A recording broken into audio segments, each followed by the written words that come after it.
owner of the boat and Aquasail takes care of its maintenance.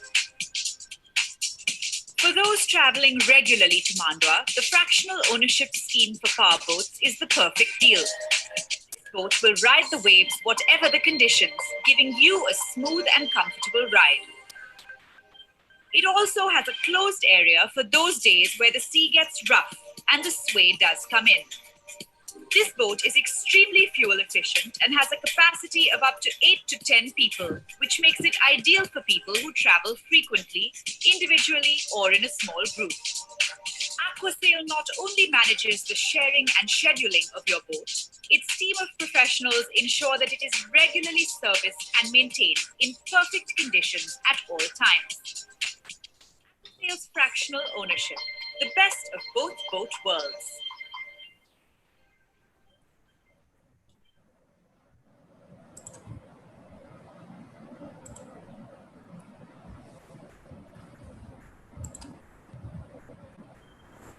Vishaka?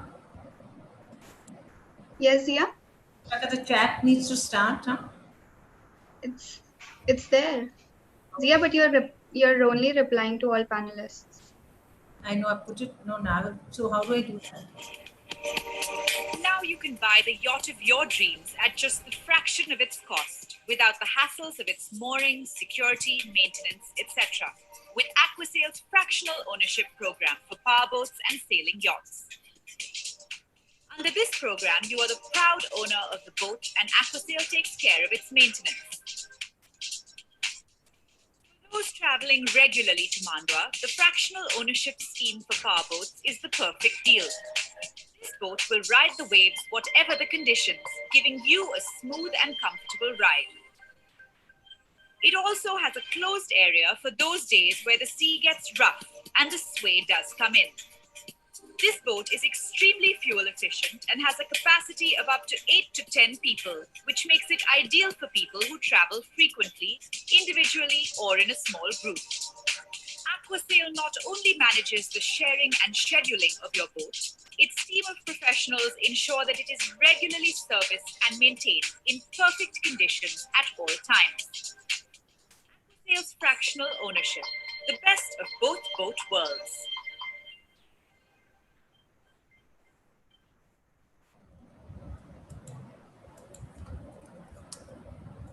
Hello, everybody. Welcome to everybody for this wonderful session where, of course, we've got to talk a different language today. We've got to talk like pirates today. So let's see how many of us are there. Vishaka, you can help me to figure out. I was able to see the names of the participants and suddenly I'm not able to do it. Just click on the participants, Zia. Yeah, I've done it, but I'm not able to see it. And then click on the attendees. Yeah, I did that, but I'm not able to see the names of who's there. Suddenly I can't, so that's why I just want to know. Okay. There should be some error, I guess. Yeah, just do check on it. But to everybody, a warm welcome. We can just see one by one more and more people coming in. I saw Anju and I saw Nandan coming in, and I saw Vibhav, and then I've suddenly lost visibility on. I can see the numbers are going up, but I can't see who's coming. So if my first request is all of you who are okay with not being anonymous, because I will be able to see it sooner or later, but not everybody will. So why don't you just say hello? You've come for this session and you could just say, hi, I'm so-and-so if you wish to. You don't have to, but it would be nice because a lot of people do know each other. I am, of course, hoping very much to be able to solve this problem and be able to see who's there. So here it is. Today is Talk Like a Pirate Day. And so as you can see, Ravi and I have got our patches on, and shiver me timbers. Ravi, are you ready to walk the plank today? I think I'm going to make you walk the plank. I'm not going to walk the plank, okay? That's the way you treat this wench, I see. Okay. I do that way. So Ravi is a tough Helm, who's going to actually be talking to us next time with rolling his R's and, you know, getting his team to really pull those ropes. Yes, so your mateys are all there. Let's see how many mateys of Blazing Surmai are on this chat, on the session today. Can we have your names? Oh, the first one, Ale is there. I think Ale is enjoying himself. Oh, Anil joined in. And Okay. then there is Sonali out there. And who else is there? Sandy, are you there? Sandy, Vibhav is there. Sandy, Tallman is not there today, but Sandy is there, I guess, somewhere. So I guess we got a pretty good number out here. I think they are following the captain's line, you know. They're towing the captain's line. I asked them all hands on deck, they're all there.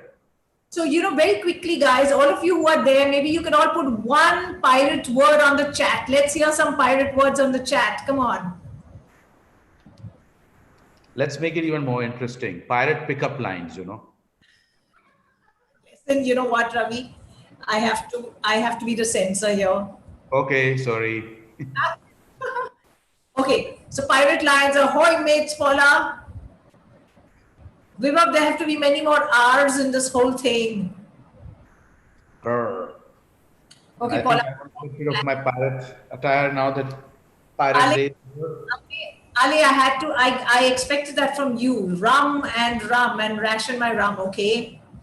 So today is, you know, it's a very amusing thing that we are going to talk about buying a boat on International Talk Like a Pirate Day. So all hands ahoy from Swati Singh. Okay, hi Swati.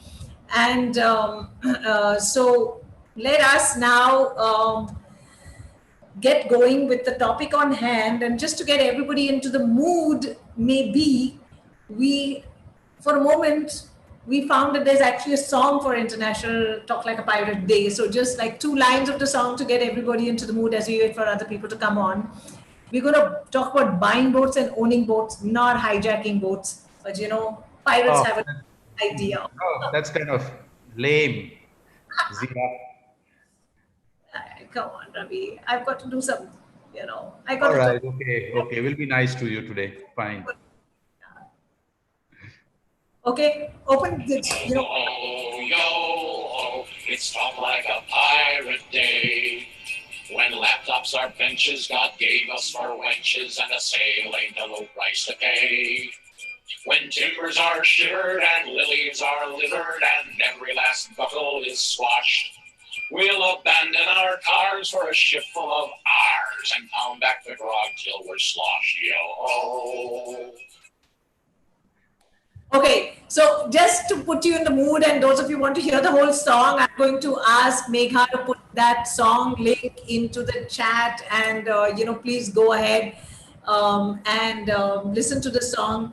So Chetan, you're sounding like, okay, 15 men on a dead man's chest, absolutely. Yo, bottle of rum.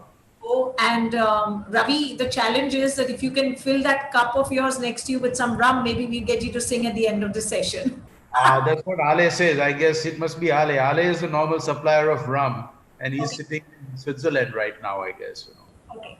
So we're going to, without much ado, begin our session for the day. You know, and we're actually going to quickly start with a poll. Vishaka, we can find out how many people here actually, you know, own a sailboat or own a boat or want to own a boat, and then we know how to talk about it. So Ravi gets an idea. So if everybody can just let us know, have you sailed before? Or have you used a power boat? Okay, a lot of people have at least used a boat. Okay, and okay, so now we're getting a lot more no's. So I think we wait a little bit for the poll to happen. We're still getting a lot more no's and yeses. Okay, all right. So Ravi, it's a pretty decent mix. Okay. Quite a few have at least been on a boat. I think that's the important thing. Okay, and Wow. yeah, and if you ask maybe a little later about actually wanting to have a boat. Now, before that, we'll do that poll later. So we know that quite a few people have at least been on a boat, and maybe about 40% have not been on a boat before. So let's move from this to, actually, let me introduce to you Ravi. Ravi Mariwala has, the reason Ravi is going to talk to you about this topic is that he, somehow boats have been as much a part of his family as people.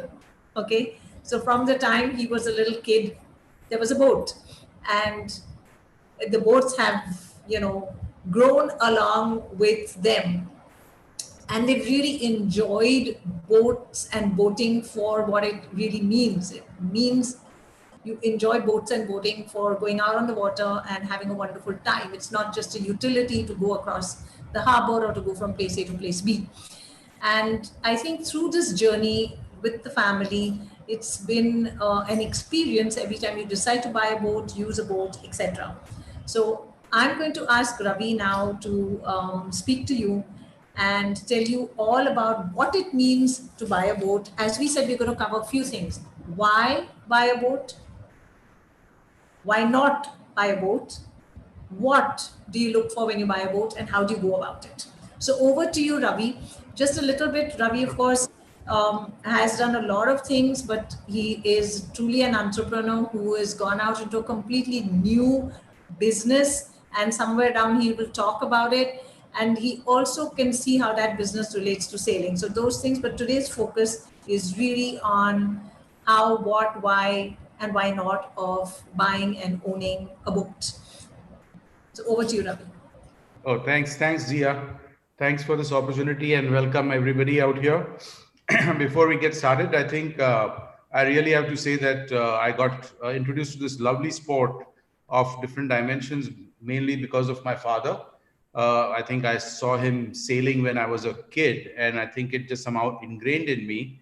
And now again, whenever I see a boat, something goes on in my mind, which is very interesting, and I somehow kind of get transfixed looking at any kinds of boats which are kind of moving around.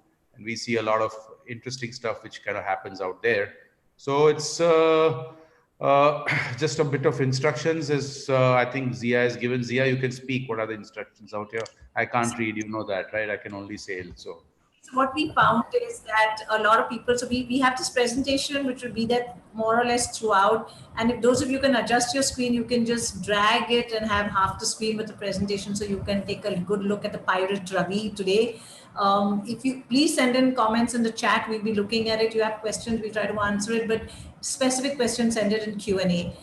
We have a wonderful offer for those who actually want to get started with sailing. And at the end, there will be, you could just say it in the chat. We'll respond to you. The offer is on for some time. It's a 50% off. But if you actually talk to some of our people in the next 24 hours, you get something special. So come and sail with us. So that's it. And here are some numbers. So let's move on to the next slide, Ravi. yeah, so let's begin. It's time to hijack the show right now, and we get started out here. And I think everybody should know that today it's Let's Talk Like a Pirate Day. And you can go to the website and find some very interesting stuff out there. And that's kind of the fun part out here. And it was just a coincidence. So I think it all fits in well. At the end of it, it's all about the sea. So let's get moving on there. And I think audience question, let's swear and dare and let's have some fun. And there we go. So let's now really begin. Okay. Zia gave me a lot of. Yeah, go on. I'm going to certainly put you in a spot and make you walk the plank some point in time out here. Okay. Sorry, I finished off with the questions. So let's move on. We've done the questions. Okay, sounds good. All right. So I think if I look at a boat, it really evokes an emotion. And I think it's almost like a part of my family, and it's a part of me growing up. So I think that was really, really important. And this is my current boat, the Blazing Surmai. We are heading towards Mandwa, and I just adore this boat because I had so much fun with it. It's been such a tremendous part of the family, including from buying it and naming it and whatnot, which we'll be covering. Again out here, the Blazing Surmai with its lovely spinnaker on, and we are sailing in a light wind, trying to move ahead and move faster. And we've done this question, so you can move on. I think we've done the question. We've done how many sails, so. All right. So starting out, what all started with me was in a magical place called Mandwa, where I was having a small, tiny boat and always trying to dunk it, clean it, and sail it. And what was very interesting is I lost this boat because I'd put a string around it, and I would always like to get out in the afternoon and sail it in the afternoon breeze. And that's how really the affair with the boat started. And that was around, I would say, 5 or 6 years old. And then we got one cadet. Then there was a next phase was going through a Seabird, my father's Seabird called Sandpiper, which is a beautiful sailboat designed for cruising and day sailing in Bombay Harbour. It's a gaff rig, and he had a lovely boat called Sandpiper, and a lot of people used to call it Sandpaper also. But it was a great boat to have out there. And then, of course, he got a boat called Tantalon, which was a lovely westerly fulmar, about 32 feet long. He bought it from a English gentleman, and it was called Tantalon, named after a castle in Scotland, which we got to visit a few years ago. And followed by that, what's happening here? What happened? I was just going to my pen. So I think I just want to move to the To which couple one? of things. Yeah, so this is Ravi, your timeline, right? So you've moved from Yeah, so I Tantalon. think this is really my timeline out here, but we'll go through each one of them. And so, you know, the first boats I kind of sailed were boats, small boats with my brother. That was his boat called Ravi Raj. It's a cadet class, 2 people sailing, and it's exactly like a big boat with all the amenities. You have the mainsail, the jib, the spinnaker, you reach, run, everything. Only thing, it's 11 feet long, and I think it's a great place to sail and learn. And I learned this at training ship Jawar, where Shakil was also a few years ahead of me, sailing the same boats. And all my sailing friends also learned sailing out there. So it was a great school to be out there to learn how to sail. And the next one was, of course, the Seabird, which is a 21 feet, where it's a lot more stable. It's a nice boat to sail out here with, again, a gaff rig, which is, you can see a small pole which goes up on the top. And it's a beautiful boat. I think a lot of new versions of this have come in, but I love the classic one with the stripes out there. And I think it was such a tremendous memory for me to sail a Seabird that I still would love to sail it whenever I get a chance in a well-maintained Seabird. And of course, the Tantalon was good, and this is the time my kids were very young. So I think it was really nice to get them out here. And here I have my older son dressed up as a pirate, probably for his pirate birthday party on Tantalon. This must be around 1999 or something like that. And I think we really enjoyed this boat also. Very stable, very enjoyable, great for the family. And then it was time to get my own boat, which is the Blazing Surmai, which we got out here. And that's an interesting story why we named it Blazing Surmai. Are we covering that here or later on maybe? Why don't you just talk about it? And in fact, it's interesting for them to know how I think So, it's a story, yeah, but don't give away what you're not supposed to give away. Okay. So it happened all because one fine day Shakil was with Aquasail and we were talking all about it, and he said there's a lovely boat available out here, and that was the year when there was a financial downturn in 2007 2008, and it says there's a lovely 34 feet long boat available called the Beneteau First 34/7. I said okay, and then we got talking about it, and we got that boat, and I think I've not regretted one bit about it because it's been such a tremendous tremendous addition to the family. And as it happens that the boat comes into the family, the naming etc is a family decision. So initially we thought we'll call it Volare, but then it says like Volare, you know. So instead of that, one fine day while having dinner, we were eating surmai, and we said, why not call it the Blazing Surmai? And that was it, because surmai is a very colloquial name out here, and it's a blazing. Surmai is a kingfish. It's very fast when it's in water. So that's how we got the name out here, you know. And then, of course, I learned my sailing in cadet, but at that time, cadets were not that easily available or nobody manufacturing. So I got a boat called Pico, which is also very similar to cadet. It can be sailed by a single person or by 2 people, but doesn't have a spinnaker. And my sons learned sailing on the Pico, and that's Arnau's Pico. It's called the Gold Pearl. And of course, my younger son took to kayaking, sea kayaking. And so I think the relationship with boats and sea has always been there in the family, and it runs quite well out here. And here, both my boys are kayaking out here. And then, of course, we got a motorboat just to do a commute, which taught me a lot of things about motorboats because I never knew much about it. It's called Zip Zap, and it's got an inboard engine. It's a Dutch design with wings. So it's a very interesting boat out here. Beautiful boat. It's a very elegant boat, but inboard engines has its own issues. So especially in conditions like India. So that was it. And that's my father's boat called Isha, which is a lovely catamaran. And I really insisted that he get that, because as he was growing older, I said, you need a relaxed boat to sail in and cruise. So that's how we got Isha, and we have enjoyed it. It's been such a part of the family. I can't say less. I mean, I can't never say more about it. It's just been an awesome thing to have, and always wonderful to sail with my dad on that, you know. So Ravi, can I ask you to say one thing? I think Commodore Ahuja is also here. So since you were talking about the cadets, then maybe you could talk a little bit more about it and the Sea Cadets, because I think it's been part of everybody's life. So, so very welcome to, a big warm welcome to you. We're so delighted to have you, sir. Yeah, I think welcome to Ravi Uncle, as I call him. I think T.S. Jawar is by far the best place to learn sailing, because we just didn't have anything. Everything in sailing had to be done by all of us. And the other best thing was that you met people from all walks of life, and everybody got the same equipment. So there was no preference, or you couldn't pull anything, any strings or anything of that sort. And you had to literally clean the boat, scrub the boat, paint the boat, get the boats out, rig the boats. So it used to be a lot of fun. And we always used to be 40, 50 boats with kids of the same age. So it was really a great place to be there, great place to learn. And a lot of the friends still remain friends from there.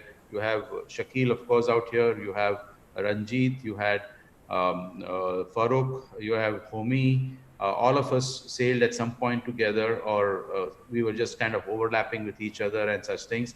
And we connect very nicely. The other day I connected with another sailor, his name was Saifi was there. I connected with Saifi the other day, and Saifi Merchant other day. And so it's kind of a lot of fun, you know, it's been there. So I think all that really happens. Other day, Soma Pillai was also sailing with us last season, which was nice. So I think there was a lot of fun out here. So that's a real community which was developed out there, and we always had a great time sailing out there.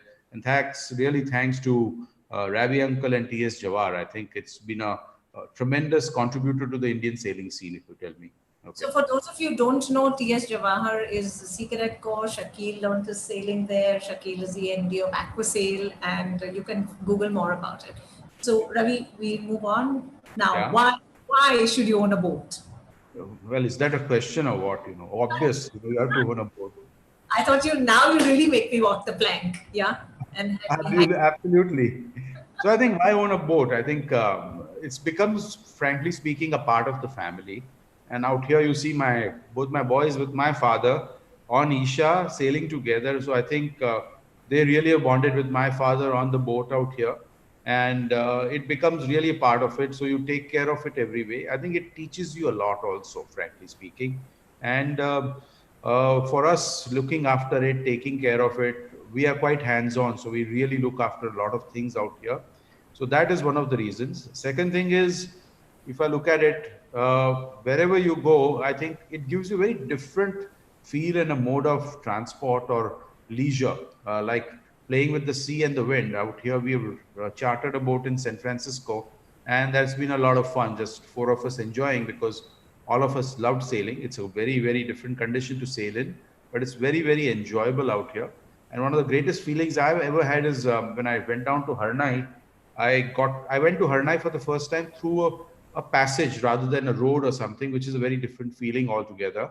So cruising leisure is one. Here we are sailing a dhow in Zanzibar, again as a family, which was also a lot of fun, because all the elements of the boats kind of come in, and these are also beautifully crafted vessels of olden times, made from wood, and they don't have nails and such things. So really can admire the construction beauty, many dimensions of sailing also. And here we are relaxing at with Khanderi. One fine evening, we decided we just want to sail down and stay overnight and come back. And that was it. And that was a lot of fun out there, to go there, relax, listen to music, eat, sleep, and come back next morning. Yeah. And of course, this we will meet. I think Ale is out here, Sandy is out here. This is a part of our sailing team called the Blazing Surmai Sailing Team. And that's been really, the friendships have been really awesome. So I think that has been one of the biggest benefits of sailing. We sail together because we want to learn, we want to grow, we have the same mindsets, and we meet great people out here. So that was another way to look at that. And it's a lifelong skill. I think my boys learn sailing out here, so they learn to look after their boats, look after boats, be safe, and take responsibility. So I think it really ignited the passion. And today also, they are both sailing, they are both cruising, they both love kayaking, they like being outdoors. So I thought that this was a great way to get them to be enjoying the outdoors and sailing in whatever form they like. And of course, we race a lot also. So that's kind of fun because it brings you your competitive spirit and the adrenaline for the week. So that becomes nice, So you know. what you're saying, Ravi, is that, you know, it could be, I mean, it's a bonding, it's a family sport, it's a social sport, it's friendship. I mean, it really, really goes into a lot of things, right? That, I mean, just many, and we've been looking at so many sports, but I think sailing has just so many multi-dimensions that it's got something for everybody. yeah, and it can be one of the best 1 BHK experiences when you're on a long route cruise, you know. So I think, and of course, a lot of interesting things have happened. There have been a lot of courtships on water also. Okay. Ravi, so yes, so Shakil and I met sailing, okay? Uh, I fixed up my brother-in-law with his wife on the boat. Rather, my wife did that. And I think my experience with my wife while courting her on the boat was something very different, you know. I can imagine. Okay, I heard that. So you know, Paula, but she's really taken like a duck to water finally, right? She's out there sailing and she loves the sport. Yeah, and we had a wonderful webinar with Paula. For those who want to go back to recording, a really great one on entrepreneurship and sailing. Okay. All right. Let's. Yeah.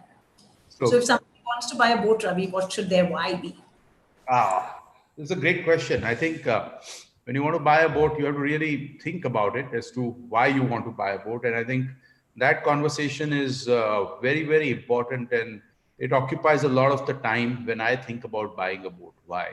And I think that's been one of the biggest challenges always as to why you want to buy a boat. Say, let's see, if I want to buy when I wanted to buy a Blazing Surmai, two, three things came up that I wanted a bigger boat at that point in time. There was a very good offer going out there, and that was a stable, safe boat. So I think that was a very good way to get into the bigger boats to sail. But now I'm going in for another boat also. Rather, I've already bought another boat, and that process, I think I'll share through in a little more detail as to why that has happened, kind of thing, you know. So I think for me, enjoying the outdoors is very important. I love hiking, trekking, climbing, and sailing, and both have their elements of risk. And any adventure sport which has uncertainty and risk is important. It's called an adventure sport, frankly speaking. So both of these sports have got a large degree of uncertainties, and you have to use your mind. It is not that somebody else does it for you. So I really enjoy that one thing. So there are two aspects broadly of sailing. One is cruising and one is racing and one is leisure. There are three aspects. So I really enjoy all three of them depending on my moods, depending on the time of the day and what we really are up to in that sense, you know. So harbor cruising is very common. So I think to get out for an hour or two is very nice. You know, for example, Bombay harbor has got a hum. Bombay city has a hum. So you're about 150, 200 meters away from Bombay, and suddenly you find that there's a hum which subsides, and it's such a lovely feeling. And when you get the sea breeze in you, I think it's great. It intoxicates you, and you sleep really well. You know. Absolutely. Absolutely. And this is, of course, the leisure and long distance. So here we are moored at the fort of Janjira and having a very nice, sumptuous breakfast. And a lot of friends out here. Sevi is out here. Sanjeev Chaudhary is out here. And Manish is here with my dad. So this is a lovely feeling to be. And this was so nice because we took kayaks with us, and both the boys were kayaking around the fort of Janjira. And so it was nice. And then we could see the falukas near Janjira, which were taking people from the shore to the fort, which is also a very romantic sight, you know. And cruising with friends, racing and cruising with friends. I think that's another one.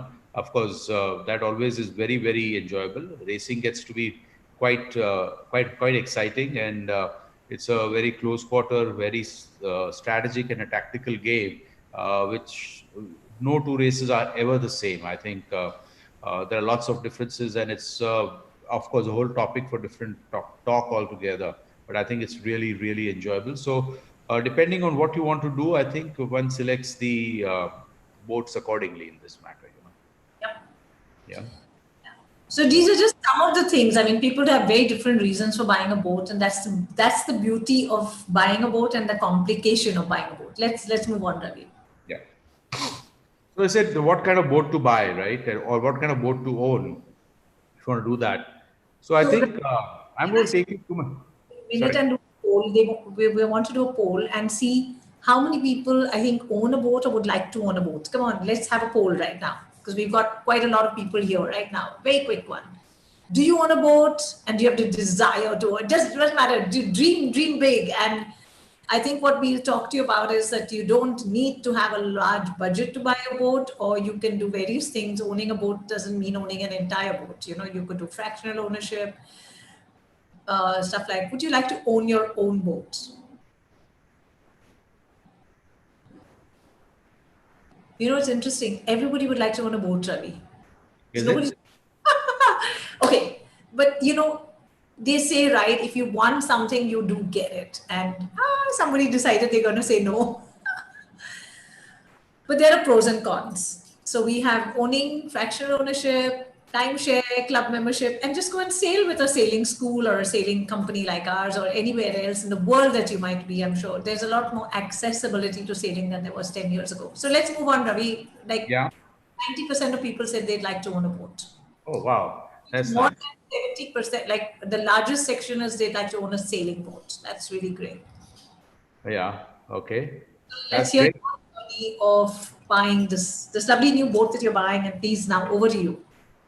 All right. So I think I'm just going to take you through my journey of buying this boat.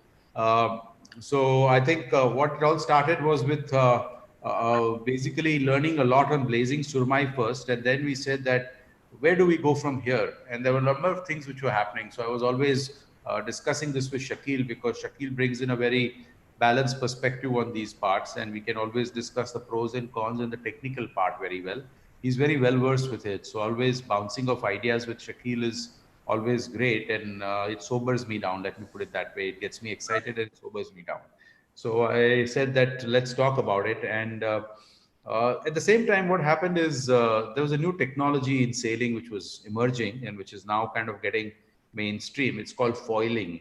Foiling is like basically trying to lift up the boat out of water and make it glide on top of the water. So that's a very, very advanced technology, and it's coming back in vogue thanks to Larry Allison, where he changed the rules of the America's Cup, the oldest sporting event in the world and one of the most interesting sailing events in the world.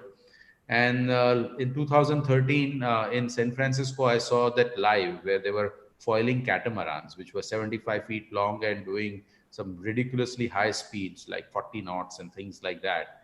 So I said that this is very interesting, but the level at that they work is very intense. And I said, for me, what I would wanted to do was there was a paucity of time I was having. Second thing, I wanted to learn more of the sailing technique and the new emerging techniques and understand more of the physics of it. So I said that I'd love to do long distance fast cruising. And how would we do that? And what I mean by that is go down to Goa in say 20 hours, something like that, you know, which is quite exciting by sea. It normally takes around 48 hours. So how can we do that? So that's how the kind of thought process started. And as always, we talk about boats on boats itself. So this, we are Shakil and I are chatting away on Blazing Surmai. And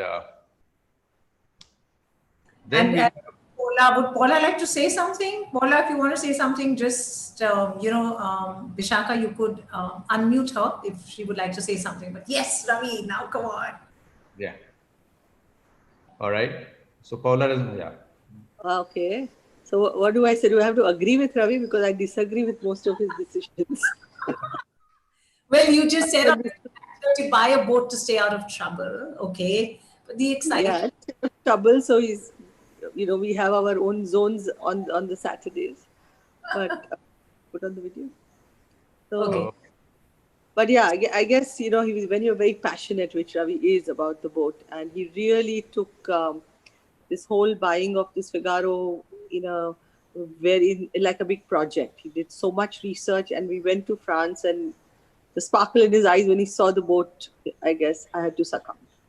How the decisions are made. I'll tell you about the strategic moves I made also out there, you know. Okay, so we have to unmute Paula. We have to mute Paula now while you talk. So Okay, so basically, let's talk about boat. So what we're going to do, Ravi's going to like walk you through the journey of deciding this boat, because the process, whatever boat you want to buy, small or big, the process more or less would be the same. So yes, Ravi, you decided what you want to do with the boat. basically narrowed down on 3 boats to begin with, which was one was a Figaro 3, the second one was Infinity 46, and third one was a Swan 36. But I rejected the Swan 36 because it was not good for cruising. It was for harbor racing. So I said I don't want that. And between Figaro 3 and Infinity 46, you know, these are the two pictures out here.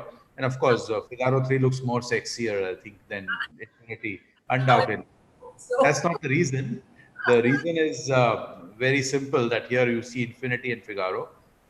Figaro is far more manageable for the Bombay conditions. It's about 33 feet long, whereas Infinity is 46 feet.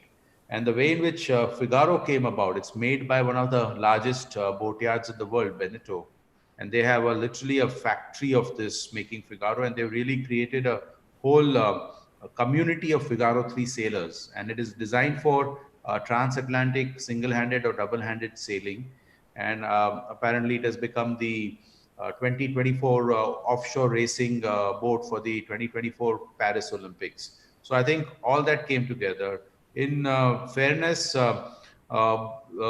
Infinity 46 looked very good, but there were much fewer boats of those, and they were not being made in a particular yard. The yards were shifting, and I was a little concerned about that, that in case there is something required in future for spare parts or something, it would not be very easy to get. Whereas Figaro would be, we would know that, and Beneteau would support that, which we have seen in the past, where when I broke one of the parts for my Blazing Surmai, which is also again a Beneteau boat, I could get a full support out of that. So I think that was one of the clinchers out here. And second thing is, this boat can be sailed single-handed or 2 people or 3 or 4 people. So it becomes very good. It is not as intense as, say, America's Cup boat on foiling, but it teaches you a lot about foiling. So I think that becomes very important. So that is really the motivation with which I went out here. And the considerations out here was mainly, first is the length and what I wanted. So technologically, once I was satisfied, etc., the length, etc., was satisfied. It was good. Then we considered the conditions of Bombay Harbour, where the infrastructure is not the best of the infrastructure, but Shakil assured me, and the kind of care he had taken for me with my Blazing Surmai through Aquasail was something remarkable. So I felt very comfortable with them, and I said, okay, we will go for it. And here we have Blazing Surmai being taken care of on the yard, where we are just cleaning it up and putting up some anti-fouling to prevent any kind of growth underneath. So I think I felt comfortable with that, with the skills and the people he had out there. So that was another consideration. And the other part was, of course, safety and the classification of safety.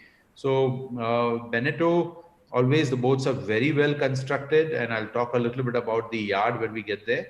But the safety is amazing, self-righting boats out here. So I said that no compromise on that anywhere. And I think that has really paid off in the long quite a bit. Safety is something which is of prime importance, because at sea you're only with your boat, and you don't have, the response times are slow. So I think it becomes very important. And I'm quite happy with being with Beneteau on that particular part, and Aquasail looking after that. So how did we go about it? So the first thing we did was I took my wife for my early anniversary gift to Paris, and this became a... This is a tip, Paula, you didn't even know. And then, This of was course, before I I spent 2 didn't days know. out of the Just 9 days out years- there. Oh, Sorry, go ahead, Paul. I've spent enough years with a sailor to know where the heart lies. Went Always along. with the wife, I got a good trip out of him. Yes. Okay, come on. It was a win-win. Let's put it like that. So we went to the Paris boat show, and Shakil also came down with me. So to get the conversation going, and here we are on the Beneteau, which was on display out there, and we met the Beneteau team out there. We saw the whole thing, and I think we were treated very well. So that contact made a lot of difference in this, and after coming back and looking at the various boat shows, for example, I think this is a Southampton boat show probably. So that becomes very important going to because you see a lot of variety out here, and a lot of different things which are kind of coming up. Of course, this is a sea trial picture, which we'll come back to. So you see a lot of different boats, what's going on. You can get to talk about at the boat show. It's a big event, and I recommend that boat show visit is a must where you think that boats are being displayed because you get to learn a lot out here. And here we look at the interiors of the Figaro, which was displayed out there. Very Spartan boat, but that's what we are looking at is long distance fast cruising. So it is quite okay. We are inside out here. And then what we looked at after this is basically placing the order with the specifications, and we didn't take any shortcuts. So the first thing we did was on a second trip, I took my wife also to Brittany. We went and landed up in Nantes, which is the place where Beneteau manufactures the Figaro 3 on the boatyard. And here we see literally the stable of Figaro 3 boatyard. So they had a very good fleet already created. They already manufacture almost 150 boats. And out here that these boats don't differ in measurements at all. And the weight difference between the two does not exceed more than 4 kilos. So they're very made to very enormous specifications, very precise specifications. And it was a delight to see there because they answered each and every questions. Unfortunately, the day was a bit warmer. So they said they're not casting any boats, but they are capable of bringing out one boat every 4 days. So it's like a real production line, what we have out here, And I was there out here with the manager of the program, which was very nice. And then we went down to St. Gilles on the Atlantic coast of France, which is the offshore racing capital of the world, for a sea trial. So this is the Vendée region where this boat we tried sailing, and we sailed in this with one of the offshore racers. He's a Julian Poulvey, is a 6.5 meter transatlantic champion. And it was really nice to get out with him. And the conditions and sailing out were amazing. We started with very light breeze, about 5 knots. And already in 5 knots, I was sailing at 7 knots speed, SOG, which is very nice speed on ground, which is as fast as the Blazing Surmai goes. And the wind picked up and we touched a maximum speed of about 19 knots, which was amazing. Because at that rate, I can be in Goa in about 20 hours or 21 hours. So that was one of the things. And Atlantic coast is much tougher to sail on. So I think all kinds of conditions, etc., happen, and the boats are developed, and there's a tremendous feedback mechanism on how you can improve the boats, what's failing, what's working, what's not working. And Beneteau provides that benefit, So that is a very important thing to do, is have a sea trial out here. So Ravi, can I ask you a question? So not everybody here is a sailor. Right. You said 2 things. You said one is that you went out and it went from 5 knots to more than 3-4 times. Yeah. And whereas in Bombay, and that's something which for a lot of non-sailors, they're always worried about sailing. You also talked about safety earlier. So maybe you could talk a little bit about just Bombay Harbour and how, how predictable, how safe it is. I guess I take that for granted because I know the conditions reasonably well. I think Bombay and the India coast offers really awesome conditions, basically. Throughout the year, probably starting November till end of May, you get really great winds. Most of the time it's northwesterly or westerly, and towards late April, May, it gets to be southwesterly. And the wind conditions in winter get up to the highest ones I've sailed is in about 29-30 knots in Bombay. But typically between 15 to 18 or 20 knots is conditions, and these are great conditions to sail in. And 15 knots is a normal condition, so it's really enjoyable. And all along the coast, it's the same thing. So I think Bombay and the west coast of India offer some awesome sailing around the world. It's warm, unlike overseas where it gets really cold.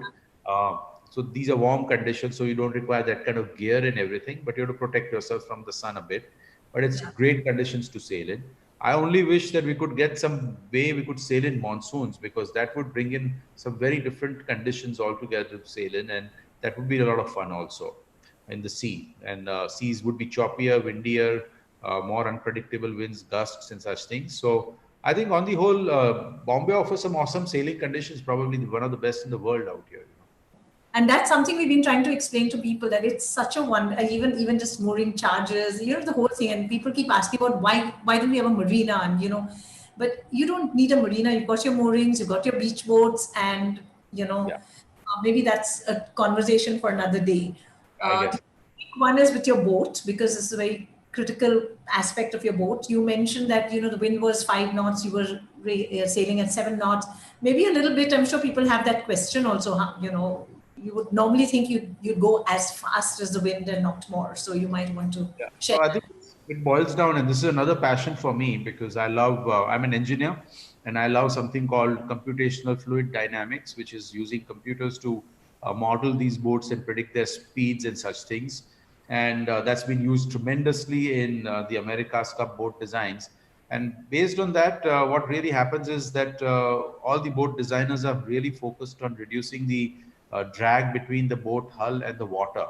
And how do you do that? So one of the ways people do that is provide wings which lift the boat out. So the area on contact with water decreases. And as a result, the drag decreases because the drag is dependent on the area. And that's how they go really fast. Otherwise, in the normal boats, it's the speed of the boat is related to the length of the boat or the cube root of the length of the boat, which is called the boat speed, maximum speed they can achieve. So the whole paradigm has shifted out here, and Right. how whole way of which look at boats is shifted, and that has been really prompted by these two things. One I would say is better understanding and the materials which are available now, and of course the CFD, computational fluid dynamics, where everything is designed on the computer, has made a huge difference in this case. Wow. Okay. So why don't we move on? Yeah. So getting into the details, what I look for in a boat is, first of all, of course, the safety, construction, etc., what we talked about. And once we have got those things finalized, we need to really fit the boat out. So what do we look at in fitting the boat? So one is, these are the flags which normally you give some kind of an indication, and that's not as much as an important thing as something like a safety gear. For example, there are various kinds of life jackets on boats, buoyancy aids on boats. We have something called a Dan buoy, that if there is an event of something called man overboard, if somebody falls off water, then we can throw the Dan buoy out there and mark the position on the GPS. So GPS is another one which tells you the position of your boat relative to various landmarks, latitudes and longitudes. So GPS is there. And then there is something called a chart plotter or charts, which give you basically the lay of the sea, how is it going, what is the depth of it, what are the currents, etc. And of course, then other safety measures include something like a life raft if you're going for a long voyage. You have flares out there, fire extinguishers, safety kits, all that is taken care of. Then there is a water maker which helps you make drinkable water out of seawater unit. And of course, you have storage for fuel and water also. So all that we have to look into that in terms of the fit outs.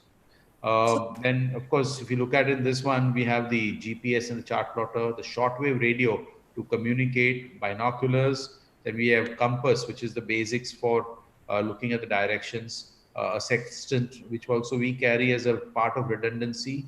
There is something called a chronometer, which is a very accurate watch, which is not there. Shown out here, but that's something which is important, and that really a good chronometer has really spurred a lot of advances in navigation. There's a beautiful book called The Longitude, which talks a lot about it. Then there is, of course, anchor, which is there, buoyancy aids we talked about, the horn and flares out here. And for electric supply, nowadays solar and wind have been coming in. I think there are small windmills which are kept on the boat for generating power and charging your batteries also. So there are various things we kind of start looking at it.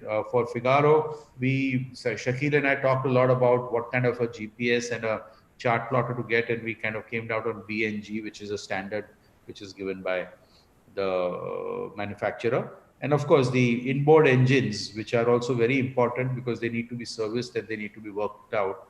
So there are a number of companies which provide that also. So we looked at that in great detail also. So that is the thing which kind of went out. And once we come back, we get the boat out here. We have to get it cleared through customs, etc. And then we have to go and register the boat. And registration is a long drawn process because it's like putting out 3 names. And for example, Won't get into the names, but okay, just warning you. sorry. I'm just warning you not to get into the name. Okay, so this is the kind of registration which comes in. We're showing it for the Blazing Surmai registration, what we did out here. But registration is a big process, and there are stories to it. For example, last year we got our motorboat from Paula, especially to make her move to.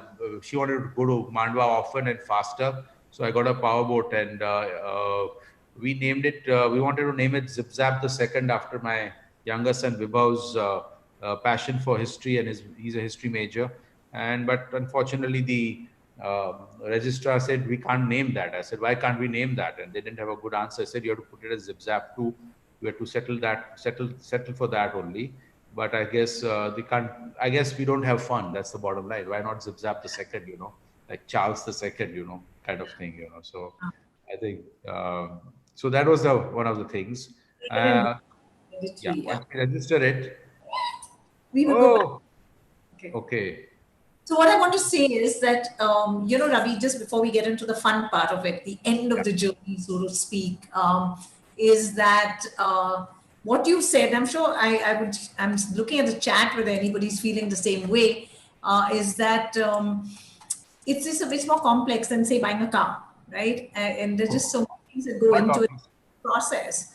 And how do you sort of resolve it and make sure you make the right decision? Because it's a big decision.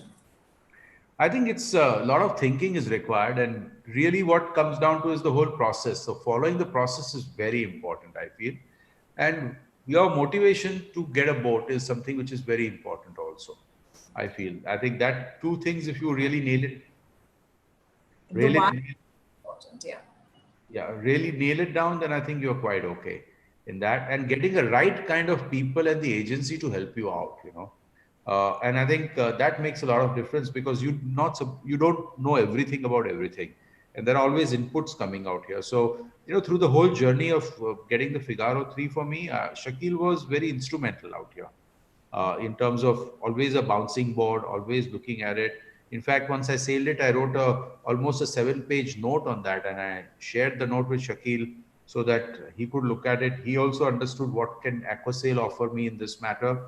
And I think it gave him a time to prepare also for Aquasail to gear up to that level, whatever was extra needed. They already have a great infrastructure. But I think that bouncing board of somebody who's extremely knowledgeable and experienced really helped me a lot, frankly, And I think the whole process of like going to the boat show, going to the yard, all of those things just made everything just so much more validated and confident. And you get a lot of confidence talking to the project managers and the yard people, because they're very open about it. They talk about it, and they are very happy to answer any questions you like, kind of a thing. So I think, and you enjoy the process then if you have somebody who's hand holding. And what I think is that even someone who's had boats, been on a boat, sailed a boat, really found this useful. So today we have a lot of new buyers, people who've not even sailed, or people who have sailed very little. So I think the process of really having someone you trust is probably a great thing. But this is, I think, been quite informative for a lot of people. Maybe people who are looking for more detail, but for all more detailed things, we are asking people to tell us, and we're going into more workshop modes, because then that needs to get in depth, and we can do it with very small one-on-one, 1 to 10 audience. Then I think I recommend that if you're buying your boat for the first time, you may be sailing, things are a little different, but refer to somebody who's knowledgeable about it for sure. I think that will really be helpful.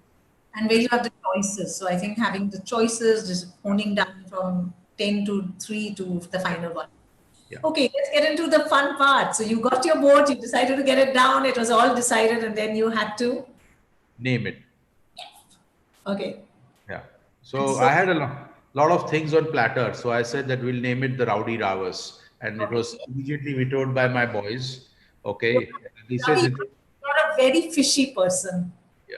So I said, they said that sounds like a pub more than a boat. So then I said, okay, we'll get something with a zing. And I named it the Zamorin. With a zing, I think it had something to do with me. I love any name with a Z, right? I wonder why, Zia, I do, Ravi. So now let's put a poll and let's see how many people know what does Zamorin mean? Come on. And since you've heard Ravi talking so much, what kind of a boat is he buying? That's the second question. So Zamorin is the name of this Figaro. Figaro is a brand name. And let's see how many people get it. So, Ravi had a very personal reason for naming it Zamorin. So I'm giving you all a hint. Let's see how many of you get it right.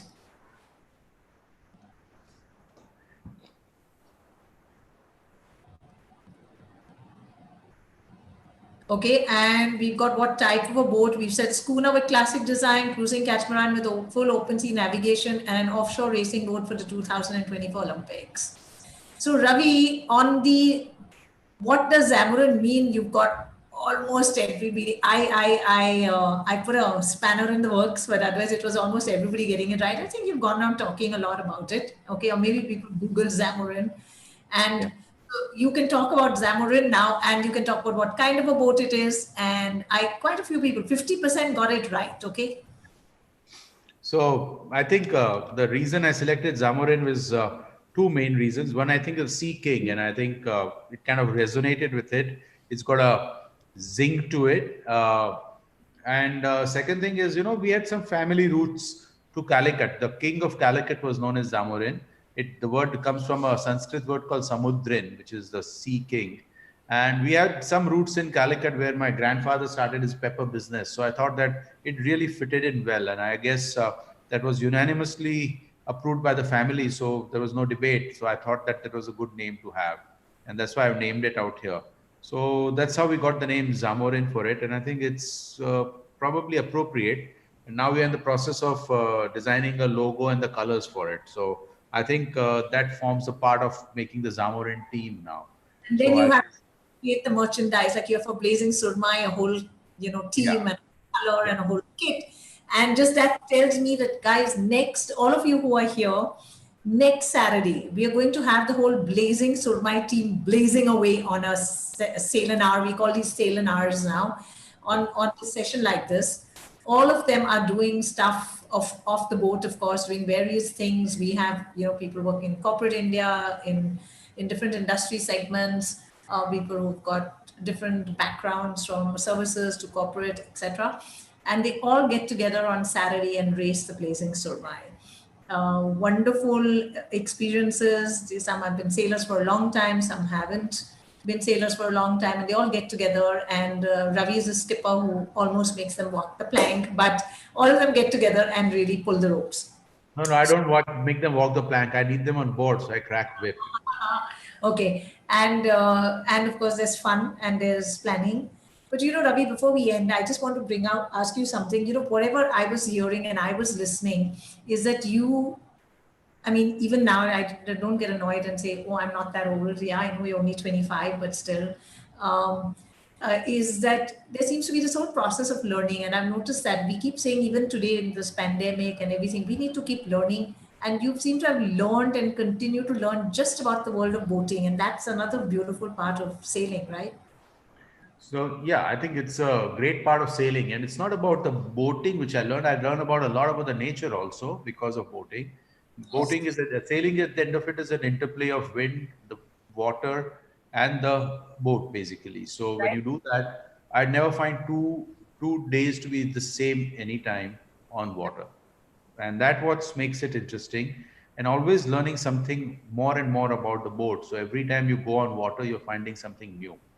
And I think that really keeps me very aligned to the whole process. I think it keeps my dad also very aligned and alive in that sense, to be engaged in learning at any age. He's 86 and still sails regularly. And I think that is something which I've got from him in this matter. So I really enjoy the whole process of learning and going through that. I think that has been an enormous part of my life out here. So I feel that that's very, very important. And I think sailing does offer that a lot, So is Kishore there today? Kishore, are you there? Can hear a chat? I don't know. Hey, so Kishore, you want to say one word? If you can unmute Kishore. Kishore, would you like to say how you've gone from a certain boat to a certain boat, and you're, something that, what I want to say is you got your sons into boating and Ravi's got his sons into boating and you're sailing with your grandson. Would you at least like to say one little statement about what it feels like to be sailing all your life? I don't know what my life would have been without sailing. This is all I can say. Because and I'll tell you a very very interesting anecdote how I picked up sailing. I After getting my bachelor's degree in engineering over here, I went to MIT for my master's degree, and my first lesson at MIT was in sailing, not in chemical engineering. So that's another story altogether. But sometimes I'll come with that story also. But ever since then, I have never looked back. I have graduated from a 14-footer dinghy on to a 44-footer catamaran in about 4 or 5 steps. But that's another big story altogether. Some of the time, maybe yes. Okay. Another big story, which Kishore's going to talk about. He's logging. He's putting everything down into a very interesting document, and he's going to share that on the Aquasail Sailenar, right, Kishore? Yes, And that's sir. a beautiful way. What would my life have been without sailing? And you need to take it in these small steps, which is what we keep telling a lot of people who come and say, "Hey, I just want to buy a boat." Think about it. What's right for you? What should you do? What should Starting with racing, just plain racing onto a boat which was raced for in which I raced and I cruised. Then I went into another boat which was purely cruising. Then now a little luxurious because at this age I thought I needed a little lot more creature comfort. So it's a luxurious catamaran. It's like a floating apartment. But we'll talk about it. Okay. we will. Thank you, Kishore. Lovely to have you on board. Nice being here. Okay. So Ravi, why not own a boat? So not actually own a boat, and what can you do? What are the options? So we just close this whole lovely session with that. Yes, can we move to the next? I think, why not if you're traveling a lot, you can basically learn. What I would say is learn sailing if you don't want to even own a boat, because learning to sail, there's a huge community all around the world. We could do that. If you don't want if you're not enjoying upkeeping the boat, which some people enjoy, like I really enjoy looking after the boat and all that, and you want somebody else to manage, then don't own a boat, own a fractional ownership or charter it out. And you don't want the hassle of spending too much money also, then just charter a boat out here. I think that's possible. The limitations would be that you would get only some specific boats and you cannot get what you really desire, and you cannot do the creature comforts what you desire. But I think that also is a good option. We rent the boats whenever we go overseas, and that is always a good thing. And we plan it out what kind of a boat we want to rent out here, and then it becomes very viable after that. So in fact, go to the next slide, Ravi. If you got the PPT. Yeah. So we're saying that actually if you go to a previous one, actually Aquasail does have 80 boats and a lot of variety. And we haven't mentioned this thing, but we also have a tie-up with Sunsail and Global Sailing Holidays. So like you said, you can do all of that. But if you look at the next slide, timeshare, fractional ownership, whatever you said. So just sail a boat, don't worry about buying one. But if you do want to buy one, you can buy it in small stages like Kishore did, small boat to later big boat, or a timeshare, or just learn sailing through an academy, or just enjoy sailing. At first, you must know why you want to buy a boat. I think that's what we always talk about. Great. That's another topic for another day. Okay. And all right. Sounds like a plan. Does any, people have questions, please put it in the Q&A. And we've got some nice comments. A calm sea does not make a skilled sailor. Every sail is a learning experience. Yes. And of course, when's the party, Ravi? When the boat comes? Yes. Nandan's asking that. And of course, soon. Let the lockdown lift up. Nandan will be there. And you also owe us a party, I guess, You also got something exciting, I believe. So we're getting everybody to come in and join this community, which is so energized, so energetic, always young at heart. It doesn't matter which stage of life you are in. You got a boat, you'll be young at heart. What do you say, Ravi? You're always young at heart when you have a boat with you, that's the bottom line. So, okay. Yar, Ravi, yar. Okay, so with that, let's end this lovely session. And, here are some just pictures. We've ended our session. I want to thank everybody who came and, roved the high seas with us, who've, been with us through our journey with Aquasail. Oh, those are bahiyas. Those are really awesome boats to sail. A lot of fun. You know. Yeah, lovely thing here in Goa. And do we have another poll, one last poll question to end it in a fun way? So these are the beautiful Beneteau keel boats. For those of you who don't know, in city harbor sailing, regattas, just celebrating sailing, etc. So let's have one last poll and end the session. And any questions, we're looking at the Q&A. If anybody has a question, we're happy to answer it. As you go, there's a little form. If you fill in and you have any questions you don't want to ask on the group, please ask it in that, or just call us. We'd be delighted to answer your questions. Thank you everyone for taking the time. Let's have that poll. Do we have a poll? Can you tell us which is not a famous pirate? Yes, let's see who gets it. Which of these four? One of them is not a pirate. Even I don't know whether, maybe. Everyone's going all over the place, okay? It's like changing. And come on, guys, tell us who these pirates. If anybody wants to put their hand up and we'll unmute you if you want to share anything. So it's as expected.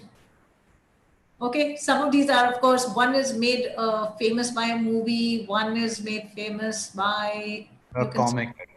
By the comic, the famous comic, Red Rackham is, the guy who was always after our famous Captain Haddock, who was always chasing him for the treasure, the unicorn, I think, if I'm not mistaken. And so, yes, the correct answer is that Captain Cutthroat is not a pirate. Sir Francis Drake was a very famous pirate, and Red Rackham is from Tintin Comics, and of course, Jack Sparrow made famous by the movie. So that's what we talk like a pirate. Ravi, I think we should put our pirate hat on just for. Oh, come on. That's okay. Just for that, right? All right. There we go. Anybody who's got anything for talk like a pirate, put it on and we put your video on. Okay, there is one question. Let me see if there is. Okay, Ravi. Somebody asked, how can he get a ride? How can he win a ride on your boat? Just write to us. Prashant has asked that question. How can he win a ride? That's a long ordeal. Okay, there is a big line for it, and if you want to win it, then we'll probably talk to Aquasail, and they'll think about something, right? Absolutely. Come on, Ravi. That's a good one. Yeah. Imagine I didn't think of that. So lined up for you guys is lots of fun things, knots and nautical terms, and actually master classes on the basics and fundamentals of sailing and racing. And Kishore is going to talk. We're also going to have the Blazing Surmai team. We are hoping to have the Trishna team. And so we're going to have a lot of fun nautical things happening in the next few weeks. Join us every Saturday at 5 o'clock. I want to thank everybody for coming. I want to thank Paula, Ravi, Vibhav is there, Vibhav, Kishore, everybody who's part of this family who loves their boats. Enjoy the ride. Enjoy the sail. Thank you all. Thanks. Thank you. Thank you all.